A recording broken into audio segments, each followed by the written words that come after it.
nous avons rencontré Jean Mouloud, représentant de cet islam qui fait peur aux Français.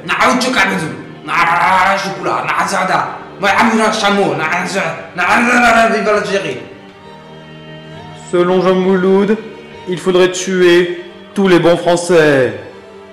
Eh toi! Ouais, toi, ouais, tu veux quoi? Vas-y, barre-toi, on n'aime pas les gens comme toi ici. Ouais, c'est ça. Abruti, va. C'est un peu glauque ici, non? On va changer de décor.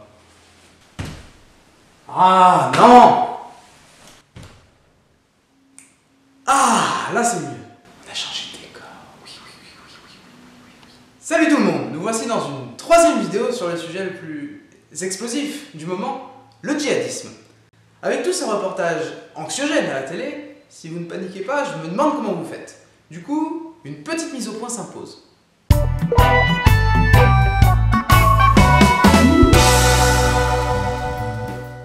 Déjà, petite définition du mot djihadiste. Un djihadiste, c'est quelqu'un qui accomplit le djihad. Allez, salut!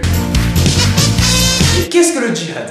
Aujourd'hui, pour un homme, c'est partir en Syrie et massacrer tout le monde. Et pour une femme, c'est être séquestré dans une cave à faire le couscous. Mais pourquoi? Alors que l'islam est une religion non violente, à l'opposé des immondices qu'on voit un peu partout dans le monde. La preuve, les attentats suicides sont clairement prohibés dans le Coran, où il est dit que le meurtre d'un seul innocent équivaut au meurtre de toute l'humanité. Même chose pour l'esclavage, qui a été aboli par consensus et par tous les savants musulmans. Vous commencez à flairer le problème. Daesh est tout sauf islamique. Alors pourquoi les djihadistes se sentent légitimes? Il rétorque que c'est à cause de l'Occident qui mènerait une guerre contre tous les musulmans de la planète, ce qui n'est pas sans fondement. Quand on jette un œil au chaos ambiant du Moyen-Orient, en partie dû aux interventions catastrophiques des États-Unis, on comprend pourquoi certains habitants musulmans ont la haine contre l'Occident. Je ne suis pas en train d'excuser ce sentiment, mais je critique aussi l'islamophobie présente un peu partout dans le monde, puisqu'elle entraîne un cercle vicieux. Plus il y a d'islamophobie, plus les musulmans vont se sentir rejetés, plus le nombre de djihadistes augmente, puisque se faire exploser en Syrie est présenté comme une croisade contre ceux qui rejettent les musulmans, même si les gens qui n'ont rien demandé sont malheureusement touchés. Et donc, plus il y aura d'islamophobie, et ainsi de suite. Du coup, pour casser cette spirale infernale, il faut arrêter la haine, et en particulier l'islamophobie, et essayer l'amour pour changer. Ça peut sembler bisounours, mais c'est bien plus constructif. Mais il y a aussi un autre argument des djihadistes à remettre en perspective. Ils prétendent que le prophète lui-même a ordonné de faire le djihad. Est-ce vrai? Attention, elle revient à la fameuse contextualisation. Au tout début de l'islam, une hostilité assez importante se fait sentir de la part des païens et des juifs de l'époque envers la toute nouvelle communauté musulmane. Du coup, le prophète Mahomet, qui est à la fois le chef politique et religieux de cette communauté, doit faire quelque chose pour la protéger des diverses attaques. Et qu'a fait le prophète? Il a dit aux musulmans, par le biais d'un verset du Coran, de trouver toutes les armes possibles et imaginables pour faire face à l'ennemi. Comme d'hab, checker la description. Mais surtout pour l'impressionner et pas pour faire des effusions de sang, puisqu'il n'y en a pas eu. Comment peut-on savoir? Il faut lire les Chroniques de Tabari, qui est un historien du 9e siècle et l'une des seules sources écrites qu'on a de cette époque en fait. Enfin bref, tous les passages violents dans le Coran, parce que oui, attention spoiler, il y en a, se réfèrent à un certain moment de l'histoire islamique, contre certaines personnes, et non contre une communauté tout entière. Et donc ces passages doivent être compris comme tels, et non appliqués à la lettre. Il faut arrêter de dire que tous les musulmans sont terroristes, ou que tous les terroristes sont musulmans, parce que c'est faux.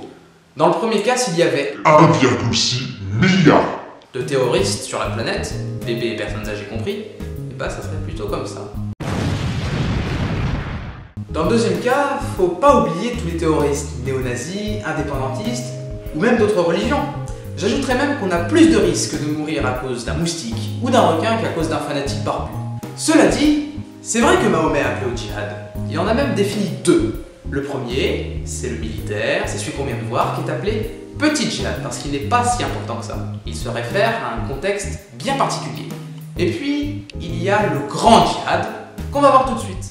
Dans le soufisme, qui est la branche de l'islam la plus axée sur la prière, le djihad est une lutte spirituelle qu'on accomplit pour s'efforcer de rester dans le bien et de ne pas tomber dans le péché.